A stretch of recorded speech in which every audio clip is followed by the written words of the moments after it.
Cadê a galerinha? Vamos esperar todos entrarem. Deixa eu arrumar meu áudio. Boa noite para quem está entrando.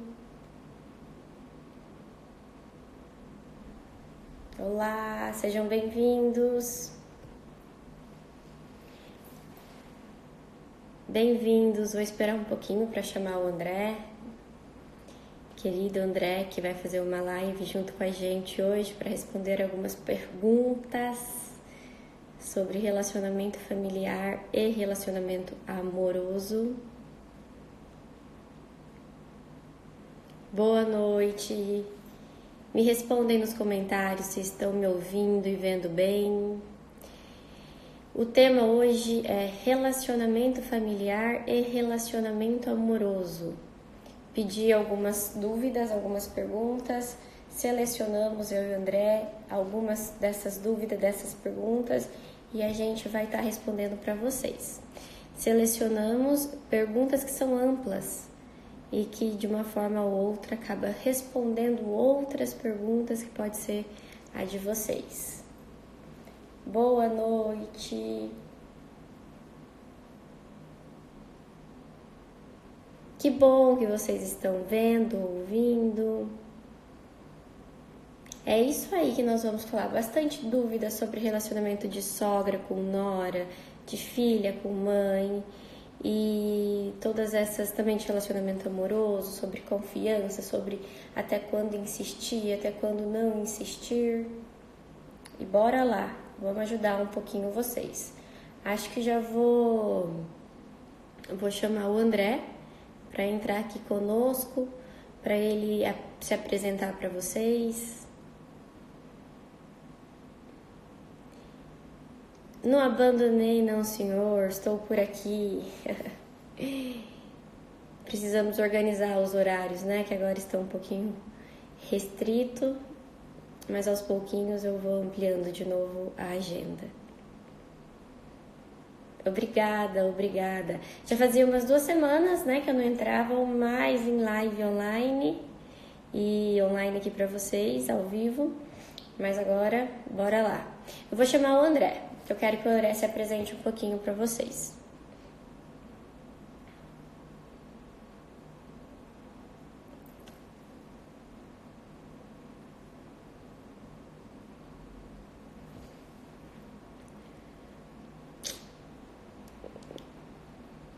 Não tá indo. Agora foi.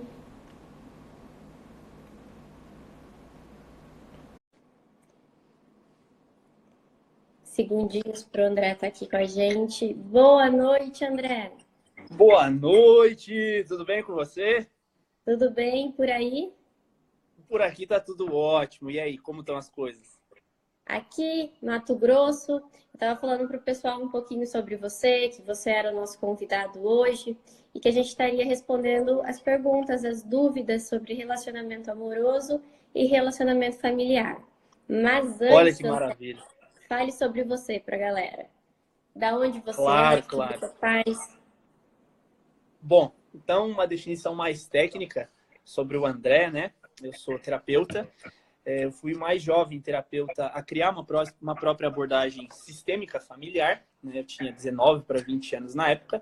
E de lá para cá, eu tenho aperfeiçoado todo esse processo, né? Fiz os cursos de coaching, fiz curso de terapia, fiz curso de constelação familiar, desenvolvi um trabalho muito bacana relacionado à área do direito, principalmente dentro do Sense, né? Que é uma instituição de reabilitação de jovens infratores.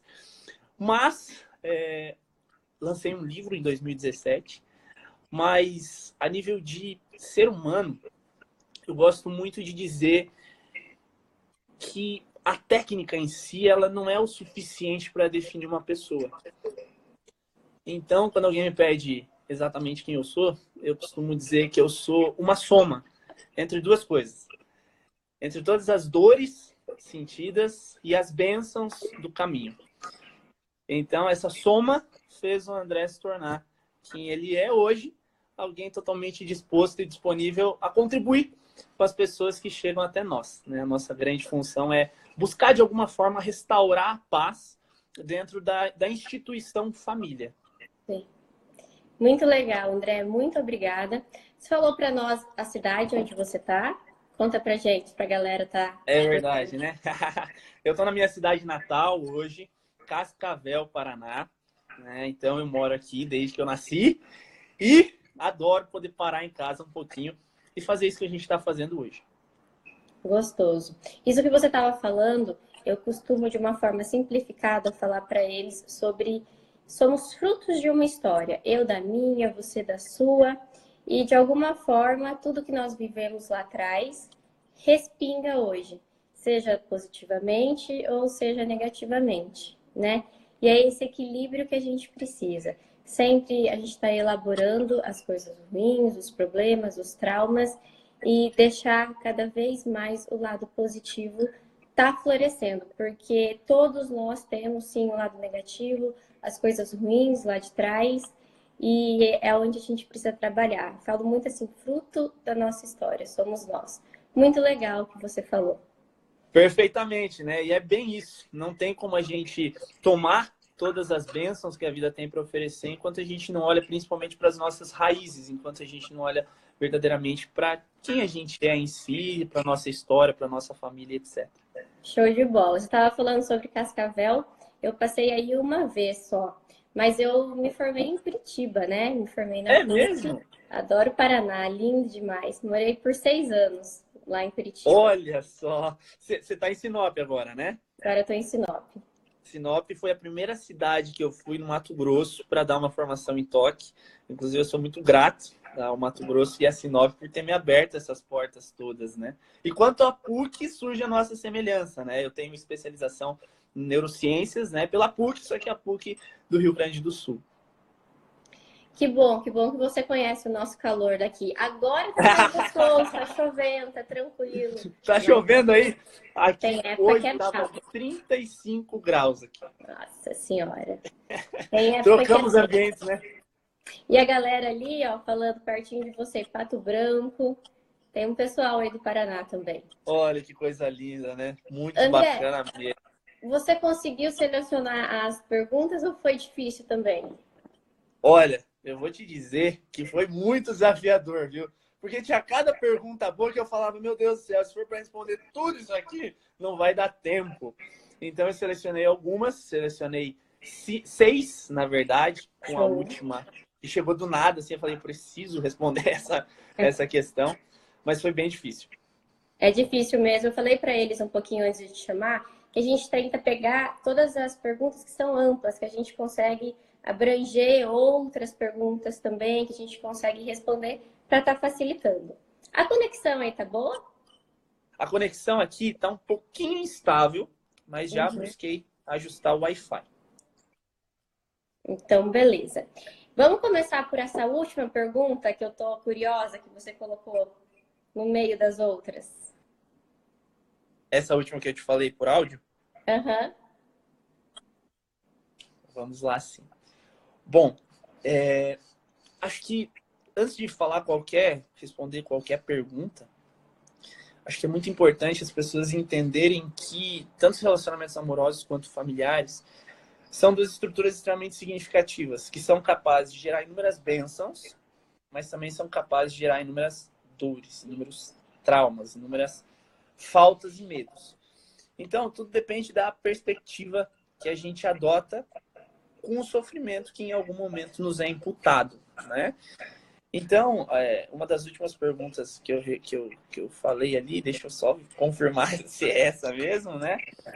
Era sobre o rapaz que pedia sobre a sua dor dentro de uma relação. Era esse? Do término? Não, eu Dessa fiquei pergunta? curiosa naquela sobre a insistência, sobre até É quando insistente, insistir no do relacionamento. término, né? É, exato. Então tá. Então vamos lá. O Bom, porquê que eu te pedi? Só vou te dar uma organizada. Porque sempre é o maior tema, sempre a galera tá buscando perguntas sobre relacionamento amoroso, familiar também, mas sempre o amoroso é muito maior a demanda. Então, por isso que eu te pedi para começar por essa. E já mandaram ali que é ótima pergunta. tô lendo aqui também. Muito bacana ver vocês aqui. Sejam bem-vindos. Bom, então vamos lá. O que eu percebi dentro da área de terapia nos últimos anos. Eu percebi que as pessoas elas costumam muito confundir duas coisas: vícios emocionais e amor. Grande parte dos relacionamentos formados entre homem e mulher, eles não estão pautados exatamente no amor, mas no vício que a gente tem. Então, por exemplo, uma pessoa que é viciada em, sei lá, bebida, né? Um vício, um alcoólatra. Existe na bebida algumas substâncias que mantêm aquele vício. Por isso, aquela pessoa não é capaz de parar de beber em muitos casos, a nível neurológico. A mesma coisa é dentro de um relacionamento amoroso. O que acontece por vezes? Algumas pessoas, elas disparam inúmeros gatilhos, né? Gatilhos como ocitocina, serotonina, a necessidade de ser amado, que é algo muito poderoso. E elas veem no parceiro, elas fazem uma transferência no parceiro de todas essas necessidades atendidas, de todas essas necessidades encontradas ali, seja a nível neurológico ou seja a nível sentimental. A gente chama isso de quarta camada, né? E o que acontece quando a gente fala dessa insistência? Grande parte dessas insistências não vem de um amor puro, porque o amor puro liberta. O amor puro libera. O amor puro, ele sobrevive e prospera independente, vamos colocar assim, de um vício, né? Já uma paixão razoavelmente forte, ela não tem esse poder. Na prática, grande parte dessas paixões acionam gatilhos que, quando um relacionamento acaba, ficam sem ninguém para suprir eles. E aí a gente começa a projetar as nossas necessidades exatamente nesse ponto. Eu preciso dele, eu preciso dele, eu preciso dele, eu preciso dele. E essa insistência, às vezes, não é positiva, porque você acaba lesando uma estrutura de amor. Né? Eu cito muito Jesus, não é que eu sou nenhum religioso, não, mas o personagem histórico, o ente histórico de Jesus. Ele fala muito sobre amar ao próximo como a ti mesmo. Enquanto eu não me conheço sozinho, enquanto eu não sei de fato quem eu sou, enquanto eu não entendo quais são os gatilhos que me incitam, porque de alguma forma todos nós somos viciados, a gente acaba projetando eles em outras pessoas. E aí o meu relacionamento não anda. E vira um pico de dor, de falta, de medo. Eu sempre digo que um dos relacionamentos mais intensos que eu tive na vida foi o mais conturbado. Porque era tantos vícios sendo expostos todo tempo, que a gente não tinha tempo, nem eu nem ela, de se conhecer. E uma vez que a gente se conheceu, as coisas acabaram se afastando, né? As pessoas acabaram se afastando, porque aquele vício já não era mais presente. Então a insistência é muito razoável, é muito relativa. Você precisa aprender a viver sozinho sem aquela pessoa. Até porque em algum ponto vocês não vão mais ficar juntos. E isso não é falar sobre separação ou término, mas é ter consciência da natureza humana. E a natureza humana nos diz: você vai morrer, eu vou morrer. Então, a pergunta que eu faço para todas essas pessoas, inclusive o meu seguidor que fez essa pergunta, é: eu sou capaz de fato, dentro do meu coração, de viver em paz sem essa pessoa?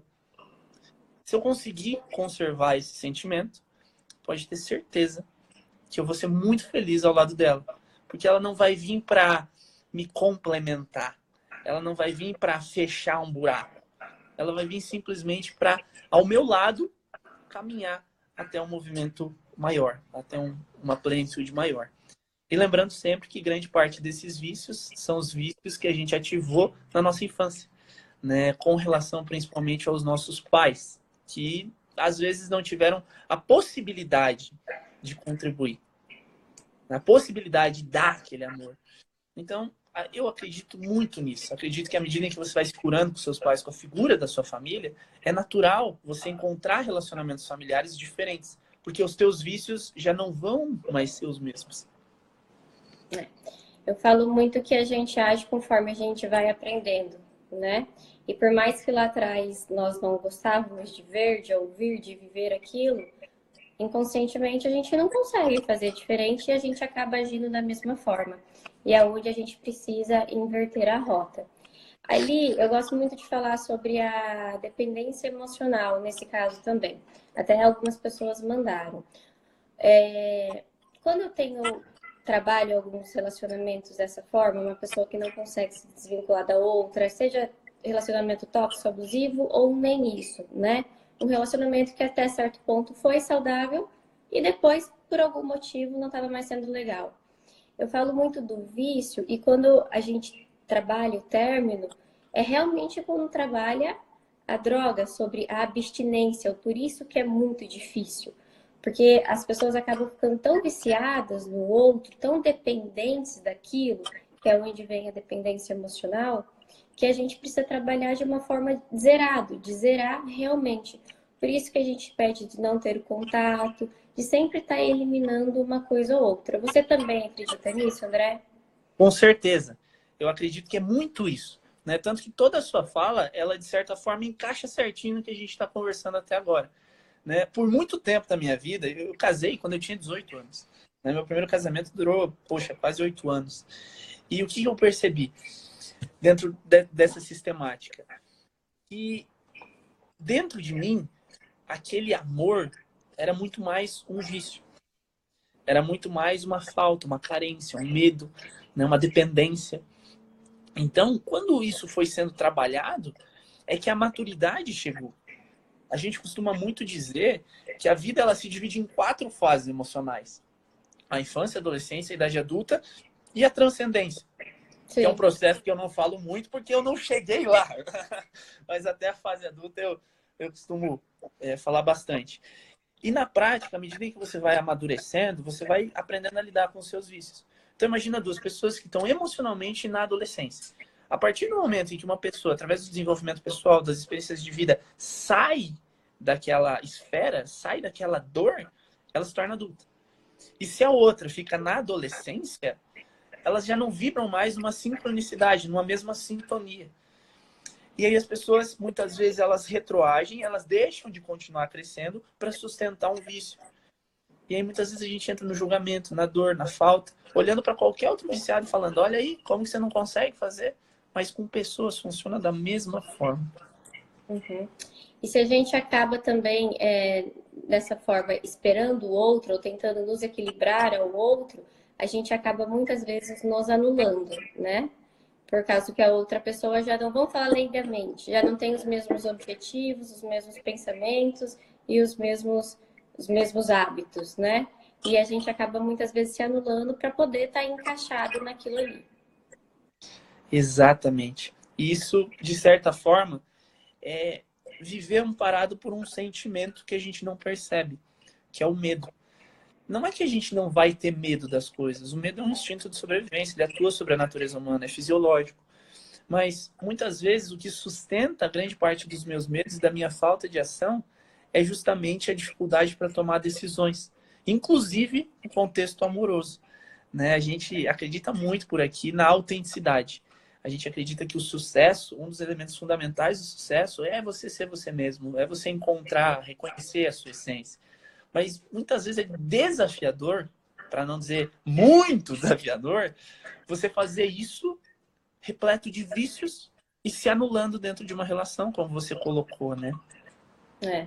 Me perguntaram se eu namoro, eu sou casada, né, há 3 anos já, e a gente sabe que existe um equilíbrio, precisa de uma doação, precisa de um jogo de cintura, um abre mão de uma parte, o outro abre mão da outra, porque são 2 pessoas, 2 históricos diferentes, 2 histórias diferentes, 2 famílias diferentes, né? Então sempre vai precisar desse equilíbrio, desse jogo de cintura, mas é muito diferente do se anular totalmente.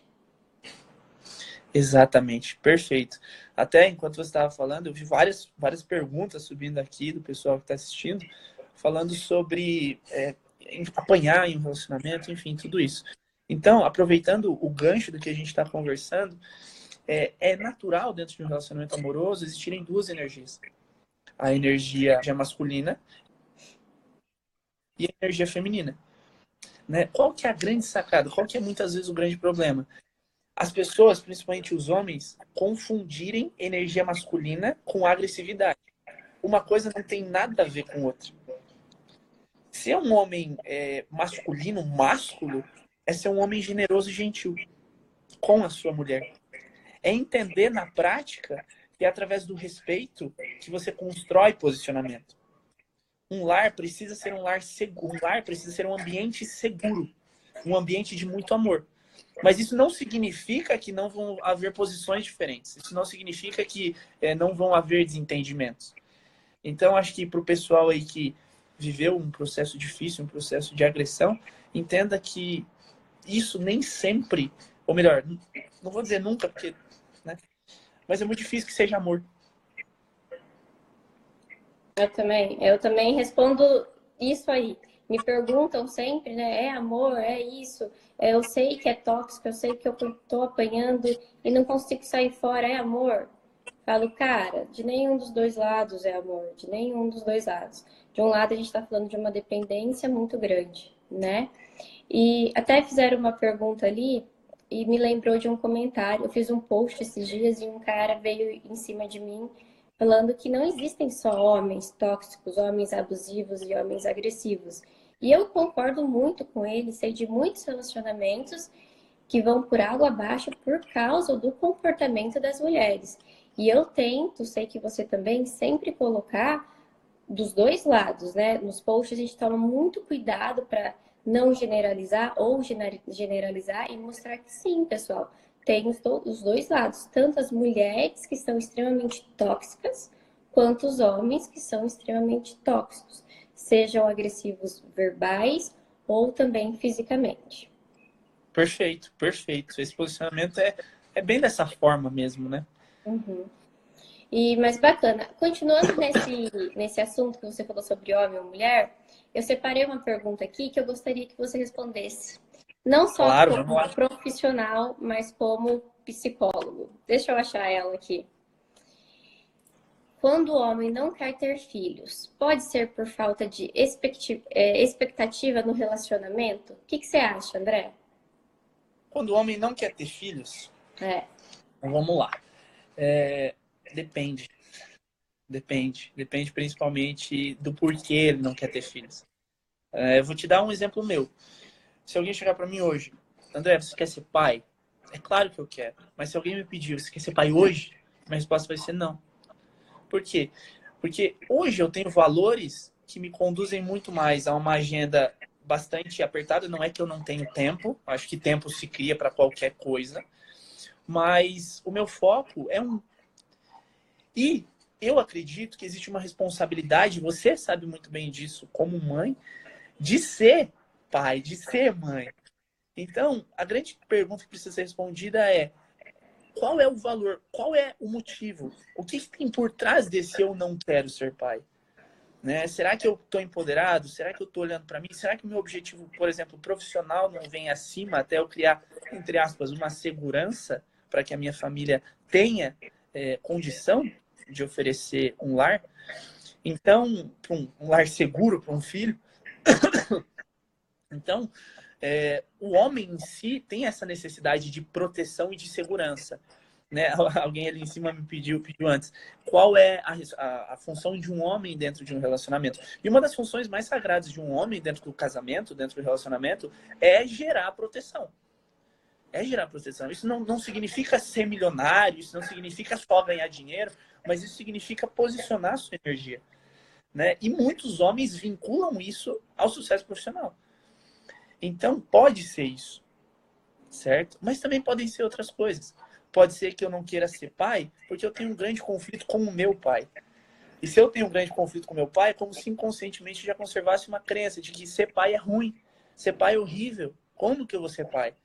Né? Ou então, outras coisas, como, por exemplo, quais são as experiências que eu vivi na minha infância, né, com relação à figura dos homens, a figura do meu pai, a figura do meu avô, a figura que nutriu aquela minha proteção. Então, como homem, né, hoje, se alguém me pedisse, você quer ser pai? Eu falaria, eu quero, mas ainda não é o meu momento. Certo? Até porque tem um chão a ser caminhado. E se um filho viesse? Se um filho viesse, com certeza eu ia mudar todas as minhas prioridades, eu ia ajustar a vida também para que ele pudesse ter um grande lugar no meu coração. E como essa pergunta, entre outras, eu acho que tem N possibilidades.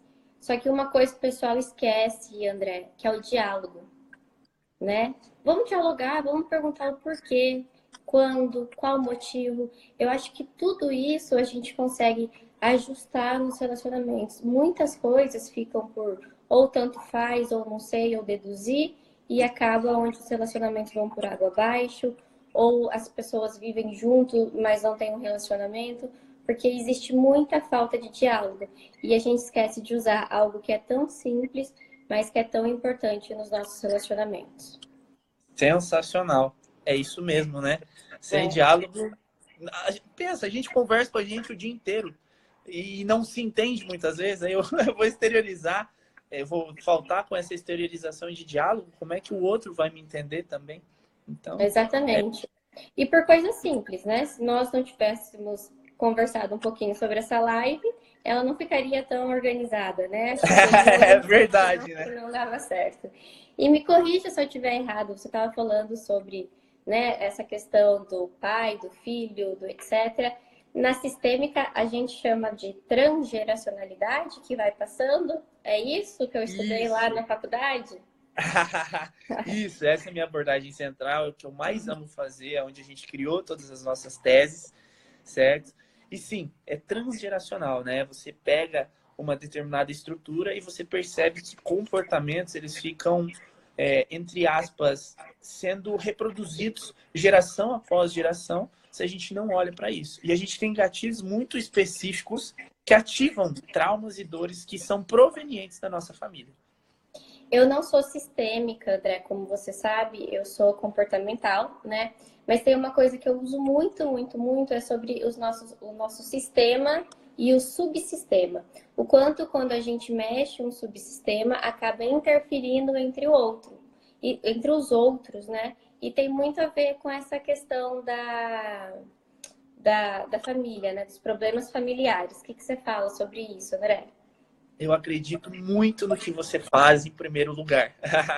Eu acho que enquanto a gente não ajusta muitos comportamentos, enquanto a gente não entende os gatilhos que a gente aciona, a mudança fica incompleta, né? E quando a gente fala também da parte familiar, da parte, vamos colocar assim, sistêmica do negócio, né? Ainda que sistêmico, hoje em dia, é um termo instável para falar, né? A gente tem falado muito na linguagem mais técnica familiar mesmo, né? Ou transgeracional. É um negócio que não dá muito para entender. Mas, voltando ao nosso processo, eu vejo, né, muito caso clínico de pessoas que reproduzem comportamentos dos pais, dos avós e até mesmo gerações atrás por um motivo, um só, o julgamento. A gente tem uma tendência muito poderosa de querer se colocar num patamar superior a quem veio antes. Isso arrebenta a nossa estrutura familiar. Então, muitas vezes, aciona gatilhos, né, dentro do nosso cérebro de uma estruturinha chamada corpo caloso. Né? E essa estruturazinha cheia de julgamentos, cheia de dor, cheia de falta, cheia de instabilidade, faz com que a gente, sem perceber, acabe reproduzindo comportamentos.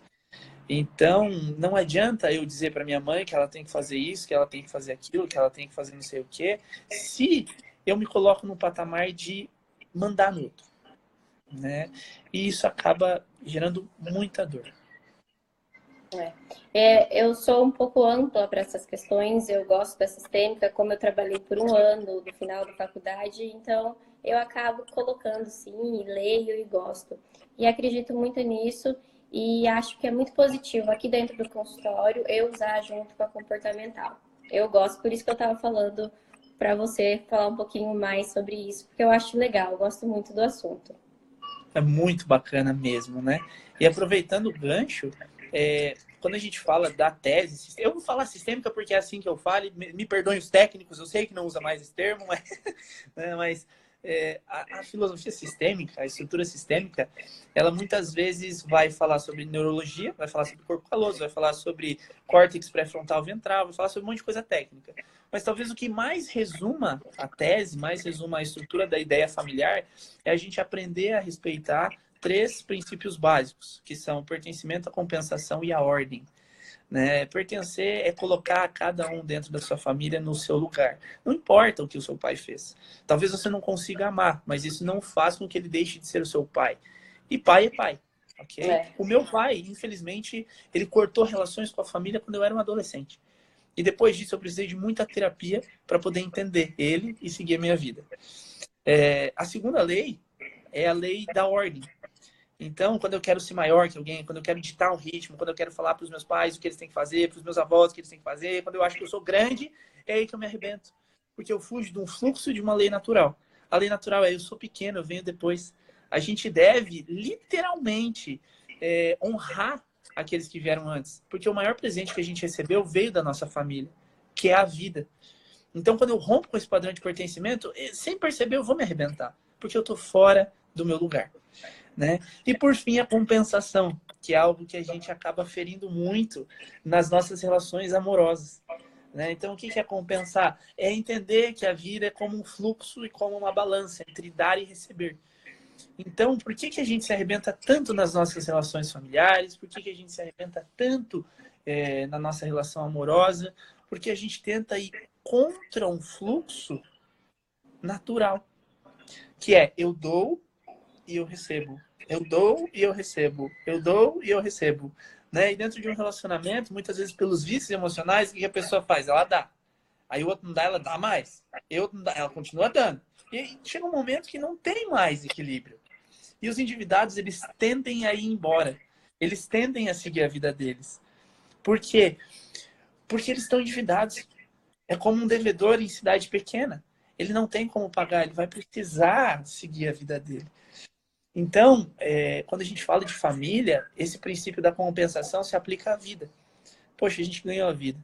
O mínimo que a gente pode fazer é viver a melhor vida que eu puder como uma homenagem, como uma honra àqueles que vieram antes. Então, é muito por aí. Com certeza, André. Falaram ali sobre honrar a mãe, mesmo que ela seja uma doente mental.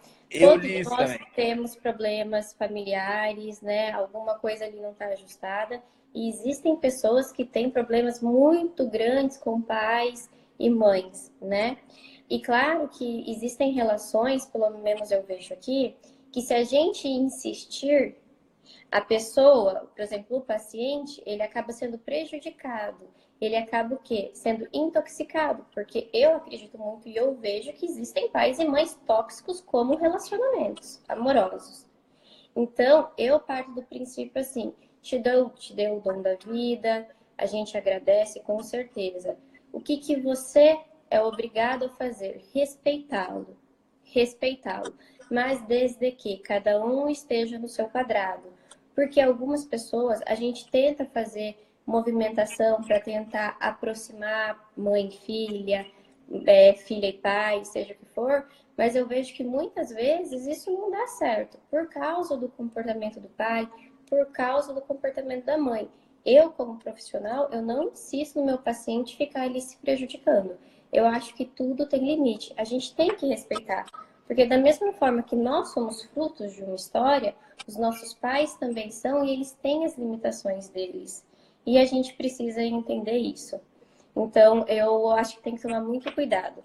A mãe doente mental, a pessoa comentou ali, seja lá o que for, a gente precisa respeitar, mas desde que a gente também não seja prejudicado no sentido não de ser gentil, de fazer algo pela... Não é isso, ser prejudicado do jeito ruim da palavra, né? Ser intoxicado, vamos falar assim que a galera já vai entender. Então, é muito da forma como eu trabalho aqui no meu consultório também. E eu tive uma pergunta que eu separei pra gente, André, até não tô mais lendo ela aqui, mas eu lembro certinho.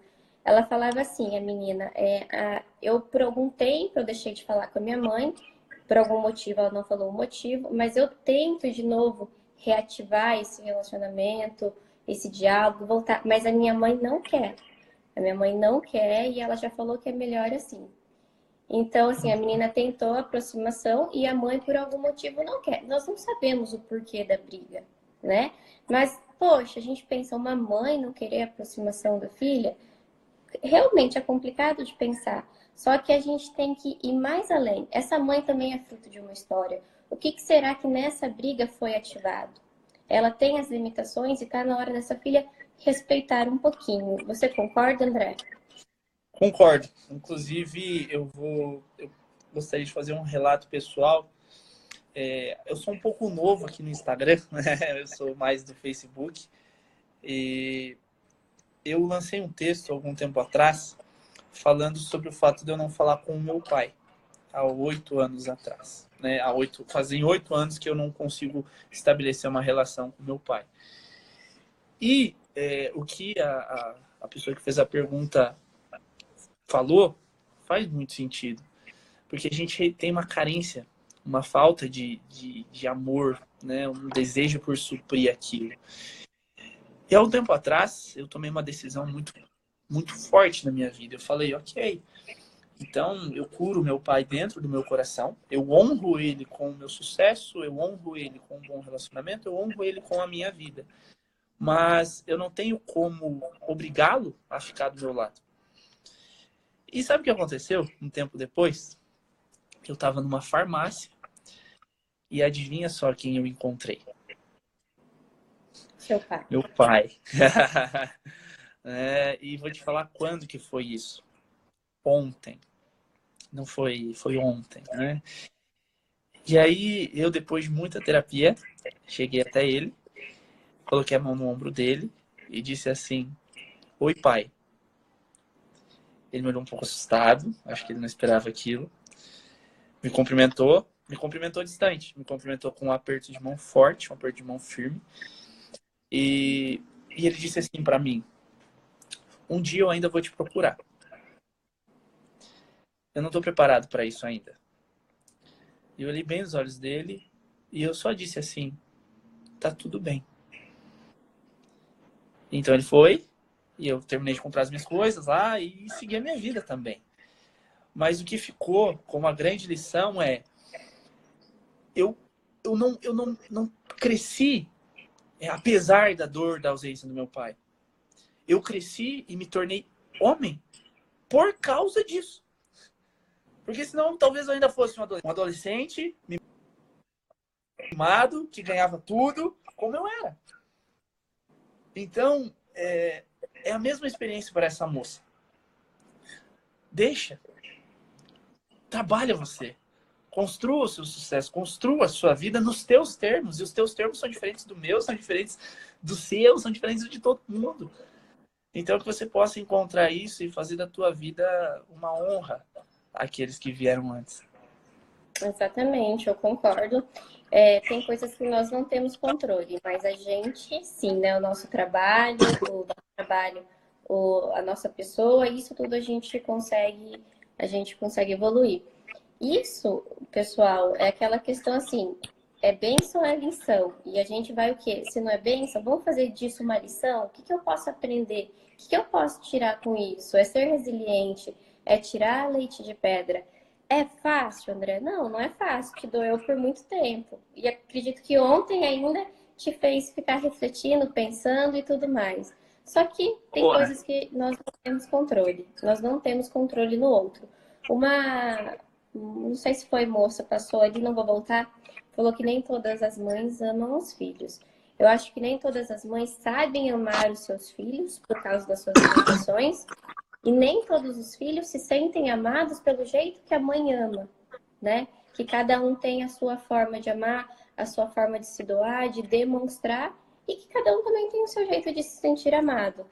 Eu acho que isso tudo acaba dando um desencontro também nas relações, tanto familiares quanto as amorosas, que é onde cada um tem o seu jeito de amar. Eu até fiz hoje uma postagem falando sobre aquele livro, As 5 Linguagens do Amor, que fala disso. É um pouco antigo esse livro, mas eu adoro ele. Eu acho ele super sensato. Muito, muito bom mesmo. Bom, vamos para a próxima. O que você manda? Vai. Vamos para a próxima? Então, eu gostaria, na verdade, que você respondesse uma pergunta que eu acho que faz parte do teu contexto no sentido de ajudar as pessoas a lidarem com isso. Né? Teve uma seguidora que pediu assim, como que eu faço com relação à minha sogra? O que acontece se eu não consigo lidar com ela, se eu sinto raiva, se eu sinto ódio? Eu gostaria que você abordasse um pouquinho esse tema, né? Não só como profissional, mas como ser humano, né? Como alguém que é casada. E tem uma sogra. E tem uma sogra. Eu acho assim, a convivência é um bicho do cão, não é fácil. A convivência, principalmente quando a gente acaba entrando em outra família, em outro lar, com hábitos diferentes, com tudo diferente, né? Eu acho que deve ter a gente, todos, né? Tanto a sogra quanto a nora, e seja lá o que for, uma maturidade muito grande, um respeito muito grande. E eu amo também muito a minha sogra, eu nunca tive um problema com ela, mas já tive muitas coisas que ela fez e eu não curti, e eu não gostei. Mas não foi pra ela que eu falei. Eu sempre falei pro Lucas, Lucas, ó, o que você acha disso, disso, disso? Por quê? Eu sei que relacionamento, filho e mãe, quando se trata de algo, de algum desencontro, é bem diferente o diálogo de nora com a sogra. Então eu sempre passei pro Lucas. Isso eu já falei para ela e para eles lá dentro da casa do Lucas, que óbvio que tem coisa que eles fazem que eu não concordo, que eu faria diferente, que eu não gosto, que isso, que aquilo.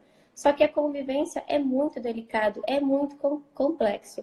E se a gente sempre for assim, desculpa a expressão, se a gente sempre for tocar o foda-se, a gente nunca vai ter uma boa convivência com essas pessoas, vamos falar assim, da família dos nossos parceiros ou parceiras. Então, se a gente quer ter um bom relacionamento, né, com eles, a gente precisa ter jogo de cintura e balancear. Só que isso também tem que vir isso também tem que vir do comportamento deles. Eu acho que tem que ser equilibrado, tanto eles quanto a gente. E você fez a pergunta, eu falei, e qual que é a pergunta mesmo? Como lidar com isso, né? Como lidar Então, tô no caminho, né? Tô no caminho. Tá no caminho. Então, eu acho que é isso. Só que existem realmente famílias, né, desses nossos parceiros, das nossas parceiras, que eles não sabem receber uma nora ou um genro de uma forma tranquila, de uma forma que vai vir para somar, de uma forma que vai vir fazer o bem para o meu filho ou para minha filha. Algumas mães, né, as ditas sogras mesmo, que o pessoal fala, sempre acabam, eu acredito, ativando alguns ciúmes, sempre acaba sendo deixada de lado pelo filho ou pela filha. E isso eu acho também que entra um pouco a parceira ou o parceiro para estar apaziguando, para estar fazendo meio de campo. Existem muitos parceiros e parceiras que não conseguem cortar o cordão. E eu vejo onde tem os maiores problemas nos relacionamentos amorosos diante disso, né? Que não consegue ser firme ou assertivo com os pais ou com a mãe, principalmente, e colocar cada uma no seu lugar. Que ela vai continuar sendo mãe, ele amando, e a minha esposa, a minha parceira, a minha namorada está vindo para ampliar, para fazer parte dessa família. Mas eu acho que, como qualquer relação, só um fazer não adianta. Então, se a gente tenta ter uma boa relação e do outro lado nunca tem um equilíbrio, nunca a pessoa também é gentil, eu acho que a gente precisa limitar. A gente precisa limitar a convivência. É aquela questão assim, cada um no seu quadrado, que a gente não consegue controlar. Perfeito, perfeita a sua resposta. Até teve uma aqui, André, que ela me perguntou, é a primeira pergunta que eu selecionei. Minha sogra não quer que o meu namorado namore, ela tem ciúmes, o que fazer? É isso, é uma forma de perder o filho, né? Não é uma forma de pensar que eu estou tendo uma nora, que a família vai ampliar, que vai ser bacana, mas é uma perca. Então, assim, é uma limitação daquela pessoa ali de pensar, daquela sogra, só que eu acho que também tem um filho. O filho, quando ele vai no caminho certinho de estar tendo a independência de ir cortando aquele cordão, a mãe, os pais vão entendendo aquilo. Mas existem muitos filhos hoje de 30, 40 anos que têm uma imaturidade, uma dependência tão grande que é onde dá o choque maior entre sogra e nora. Perfeito. E é sempre bom, né, esclarecer para o pessoal que os vícios emocionais, eles não são só de homem para mulher. Eles também podem ser projeções de pais para filhos. E aí o cordão não se corta, né, justamente pelos medos dos pais. Então eu vi muitas pessoas falando sobre serem abandonadas, sobre não receberem carinho, não receberem amor e tudo mais. E quando a gente fala dessas relações, né, de sogra e tal, o que a gente projeta nessas pessoas muitas vezes? Projeta um desejo por ser amado. E isso, de certa forma, não acontece e frustra uma expectativa. Então, não é que sempre acontece, né? Mas em alguns momentos. E aí, por que isso acontece? Por que essa expectativa é frustrada? Por que eu não sou amado? Por que eu não sou correspondido? Enfim. Por algum tempo, eu estudei um cara, um filósofo, astrólogo, né? Independente de posições políticas, chamado Olavo de Carvalho. E o Olavo de Carvalho, a nível de ser humano, ele fala sobre uma teoria chamada as 12 camadas de personalidade. E ele diz que grande parte dos nossos conflitos familiares e também conflitos amorosos vem porque a gente está preso numa determinada fase da nossa vida, que é a adolescência. Na infância, perdão. Na transição da infância para a adolescência. E o que aconteceu lá? O que deveria ter acontecido e não aconteceu? A gente não foi validado, a gente não recebeu muitas vezes o amor dos nossos pais. E a gente cresce com aquela busca por suprir aquela falta. A gente fica projetando isso nas pessoas, projetando isso em sogra, projetando isso em cônjuge, projetando isso em um monte de gente. E eu não consigo sair disso enquanto essas projeções ainda estão vivas. Eu vou falar algo, né, que talvez algumas pessoas se assustem um pouquinho, mas prometo que eu vou pegar leve. A gente precisa entender que a gente não é especial. Eu não sou especial, ninguém é especial. Quem são especiais? As crianças. Então, quando você vê uma criança, o que você faz? Nossa, coisa linda, né? E faz tudo por ela, e dá amor, e dá atenção e tal. Só que quando a gente chega num determinado nível de maturidade, a gente percebe que a gente é muito pouco, né? E que a vida em si é uma graça, que a vida não deve nada pra gente. Então, se a vida não deve nada pra gente, as pessoas também não devem nada pra gente, incluindo a nossa sogra, né? Mas enquanto a gente fica nessa, não, eu preciso, não me ama, isso e aquilo, fica muito difícil. Então, esse processo, até vi aqui a Fábia, né? A Fábia é minha aluna lá em São Paulo. Ô, Fábia, que bom te ver aqui. Então, eu falo muito para os meus alunos. Eu faço eles olharem um para os outros e falarem assim, olha para o seu colega e diz, você não é especial. Porque é só quando a gente rompe com essa fronteira que o amor próprio nasce, que a gente consegue crescer, que a gente consegue prosperar nos nossos relacionamentos, que a gente assume uma posição de posicionamento bacana. Então, é muito legal ver esse processo. Certo? E o Olavo é realmente um cara que, a nível de estudo de pessoas, vale a pena ser visto, né? Tem vários vídeos no YouTube lá, 12 camadas de personalidade. Eu indico muito para as pessoas. E quanto que vale, né? Por que a gente sempre acaba falando tanto da maturidade, dessa maturidade emocional? Porque a gente vai vendo nessas relações de pessoas, assim, por exemplo, sogra e nora, que começa a ficar uma picuinha, coisas tão pequenas, gente, começa a virar um transtorno, começa a virar um furacão, uma tempestade. E são pequenas coisas mesmo, sabe? E a gente precisa ter maturidade, entender, né, cada um no seu quadrado, respeitando, entendendo a posição do outro, se pode não concordar, mas tudo bem, só compreenda. Não precisa tudo ficar se chocando, se tocando, que é o que acontece. Então, eu acho que tem que ter uma maturidade e entender um pouquinho o outro, nesse sentido. Perfeito. E vem Mas muito... não é fácil. Convivência não é fácil. Não é mesmo. E é muito interessante a gente falar sobre a dificuldade da vida. Né? Por muito tempo, eu fui para a parte holística, assim, estudar a parte holística do negócio e tal. E a gente cresce muito com a convicção, quando a gente faz terapia, isso não é uma crítica à terapia, mas a nossa interpretação dela, principalmente a parte holística, de que tudo é crença. Né? De que se você te colocar na sua cabeça que a vida vai ser fácil, que você vai ter relacionamentos incríveis, você não vai se deparar com dificuldades. Isso é uma blasfêmia. Isso não vai acontecer, porque viver por si só é difícil. Né? Exige esforço, exige maturidade, exige evolução, exige um monte de coisa. É difícil você construir um relacionamento incrível, é difícil, mas talvez seja mais difícil ainda ficar 60 anos solteiro. É difícil se relacionar com a sogra, é difícil, mas imagina se ela não existisse. Né? Se ela não tivesse morrido antes de você conhecer o seu cônjuge, não ia ter. Então, faz parte da natureza humana essas dificuldades. E a gente precisa amadurecer a ponto de poder olhar e falar, ok, é difícil, tesão, vamos resolver isso então. Vamos encaixar essa pecinha. É se arriscar e para todo mundo é assim. Para todo mundo é assim. A galera parece que procura a perfeição, né? Seja imagem, hoje a gente briga muito com isso também nas redes sociais, né? Seja na imagem, seja no parceiro, seja numa relação. E não existe. Eu acho que travou. André, te perdi, galera. Voltou, André? Não, estou aqui! Então, essa galera procurando a perfeição em tudo. E eu acho um erro muito grande, é um desgaste muito grande, porque a gente nunca vai chegar, seja nós, nossa imagem, nossas relações, nunca. Então, a gente tem que sim se arriscar, a gente tem que pôr a cara para bater. Ninguém vem com uma estrelinha na testa falando sou eu, sou eu, sou eu. E a vida é isso aí, para todo mundo.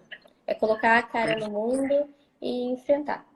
Né? Vamos partir para a próxima, porque eu já estou vendo aqui que já foram 50 minutos. Meu Deus do céu, tá acabando já, olha só. Quer fazer mais uma aí? Que o meu computador tá lá atrás, ó. Meu celular começou a acabar. Eu quero te fazer mais uma. Então, rapidão, eu vou te fazer mais uma em relação àquela questão que eu te fiz já lá atrás. Como homem, não como profissional. Porque eu acho que pra galera é bem bacana. Homens que traem e querem continuar namorando. É um desvio sério de caráter ou é safadeza? O que você acha disso? Eu cheguei a postar nas nossas 5 perguntas, a pergunta que eu recebi dita ou não? Não entendi. Não, né? Eu cheguei a postar na nossa listinha de perguntas a pergunta que eu recebi sobre o tema também? Eu acho que não, né? Acho que não. E eu tô com elas abertas aqui, mas eu acho que não. Sim, fui traída 2 vezes, terminei, mas ele continua atrás de mim. É possível uma pessoa mudar depois? Bora. Bom, então, aí, André, para responder isso, né? Como homem, em primeiro lugar. Olha, 90% dos homens são cuzão mesmo. Né? Eles têm sérios problemas, sérias dificuldades, têm uma infantilidade grande, razoável, tem tudo isso, certo? E não é assim para mudar. Mas existem 10% dos homens. Desses 10%, existem sim homens que são solteiros, existem sim homens que são bons, existem sim homens que estão totalmente disponíveis para construir um relacionamento bacana. Só que qual que é a sacada? Quem que eu preciso me tornar para atrair um homem desse? Não é o que o homem tá, onde que ele tá, isso ou aquilo. Não, é quem eu preciso me tornar para encontrar esse homem. Então, a gente precisa entender que a mesma regra que a gente usa para todas as áreas da vida, também a gente usa para a questão de relacionamento. Não adianta a gente ser idiota e falar assim, não, homem tudo é bom, tudo presta. Porque não. As pessoas têm fissuras emocionais gigantes. Isso é aplicado a homens e também é aplicado a muitas mulheres. Certo? É todos? Não, não são todos. Mas essa fissura precisa ser resolvida. Certo? E essa pergunta é o que eu deixo como principal lição para essas pessoas. Quem que eu preciso me tornar para ter aquele homem? O que eu preciso fazer para ir ao encontro dele? Para ir ao encontro de todo esse processo de amadurecimento? Então, todo o processo que você faz, por exemplo, na clínica, ou eu faço nos cursos, nos eventos que eu faço, eles são justamente para as pessoas entenderem quem elas são, o que existe dentro delas, porque elas se comportam como elas se comportam, o que elas podem fazer para mudar isso. A mesma coisa vale para outras áreas, né? Dinheiro. Cara, tem um monte de gente endividada. Ano passado, 54% da população brasileira estava endividada. Agora, só existe gente endividada? Não. Existem pessoas muito bem de vida, certo? E a questão da traição, a nível de, poxa, será que isso é safadeza? Será que não é? Depende. Às vezes o relacionamento já acabou. É falta de integridade conservar essa traição? Com certeza. É falta de ética? É falta de respeito? Com certeza. Mas a questão que fica é, qual é a razão disso? Qual que é a minha responsabilidade sobre a traição dele? Mas ele que me traiu. Ei, calma lá. Ok, ele te traiu. Mas será que eu estou na posição certa? Será que esse relacionamento já não acabou? Eu tô com medo de sair dele? Será que eu talvez não tenha assumido a posição de mulher? Será que eu tenha parado, por exemplo, de fazer carinho, de dar amor? Relacionamentos de médio e longo prazo geralmente exigem uma posição de recíproco carinho. Né? As pessoas elas começam no fogo da paixão, então hormônios à flor da pele, ocitocina, serotonina, isso, aquilo, meu senhor, o sexo é maravilhoso, mas as pessoas deixam de manter essa constância. E o homem, ele tem um senso, veja, isto não é ferir a integridade ou realizar uma traição, mas ele tem um instinto, né? Um instinto de eu preciso de uma mulher para conquistar. Eu posso conquistar a mesma mulher todo dia se eu quiser. Claro! Mas será que a minha esposa ela me dá abertura para fazer isso? Será que ela está sendo vista? Será que eu estou olhando para os meus conflitos infantis e ela também está olhando para os dela? Então, isso é muito importante de ser analisado. Interpretar os dois lados, entender a natureza humana, perceber que não é assim para algo acontecer, porque você é 3 anos casado. Você sabe disso, você sabe que existem momentos em que existem alinhamentos a serem feitos, existem planos a serem colocados em ordem, existem conversas francas para serem. Mas, entende? Não vai aparecer do dia para noite, vai acontecer do dia para noite. Não vai. É uma constante construção. E o segredo é o seguinte: nunca vai acabar. Né? Eu vou dar um spoiler aqui de algo que eu sempre falo. Principalmente para quem me vê. Assim, eu olho para a pessoa bem no olho dela e falo assim: a vida que você quer não existe. Por quê? Porque quando você chegar lá, quando você tiver essa vida, vai ter o próximo nível. E aí você vai querer outra vida. Então, relacionamentos é a mesma coisa. Ah, legal, agora está tudo alinhado, ajustado. Ok, qual que é o próximo nível? Qual que é o próximo passo? Qual que é a próxima etapa? Eu vi muito isso dentro do meu casamento. Eu vi que em determinados momentos houveram desalinhamentos. Esses desalinhamentos custaram algo que era sagrado por muito tempo, que era o próprio casamento. Então, quando as coisas acabaram, quando cada um foi para um canto, foi um momento muito difícil. Eu entrei no que São João da Cruz falava que era uma noite escura da alma. Né? Eu fiquei muito triste, arrasado mesmo. Passei meses depressivo, pensando em me matar, meu Deus. E foi aí que eu tive a grande virada da chave, né? Então, para todo mundo que pediu sobre relacionamentos, claro que existem homens bons, mas a questão é, será que eu mereço isso? Exatamente. E outra coisa, são escolhas, né? Independente porque está vindo a traição, tanto o homem quanto a mulher, eu escolho ficar ali, eu escolho continuar. Ou eu escolho sair fora e tentar ter a minha vida sozinho, fazer da minha vida, continuar vivendo que minha vida não acabou por ali, né? E eu acho que a gente tem outras coisas para pensar, não só a forma como fizeram essas perguntas. Tá travando um pouquinho pra mim, aí tá travando? Acho que agora voltou. Aqui tá normal. Então agora voltou. Deu uma travadinha aqui, mas agora voltou. Mas eu gosto muito desses assuntos, assim, de relacionamento. Eu acho muito legal acordar um pouquinho a galera, colocar um pouquinho de luz, o pessoal entender que ninguém fica ali com uma arma apontada na cabeça, mandando você ficar, mandando você continuar. E que sim, são as nossas escolhas. E que da mesma forma que enfrentar o mundo, né, que a gente tem que se arriscar, sair de um relacionamento desse também é arriscar nas incertezas e nas inseguranças. O André travou aqui para mim novamente. Será que acabou a bateria do senhor André? Eu tô achando, hein? Que ele falou sobre a bateria. Vocês perderam o André também ou só eu? Estou sozinha na live novamente? É exatamente, escolher ser feliz. Uma galerinha tem um pensamento de quando termina o relacionamento, termina a vida, minha vida acabou por ali, e não é isso. A gente tem que continuar promovendo para nós o que nós promoveríamos para outra pessoa. Lá no meu Instagram tem o arroba do André, mas eu não lembro agora de cabeça. Depois eu passo para vocês, tá bom? Deixa eu ver se ele tá por aqui de novo. Vou chamar ele. Eu tô achando que a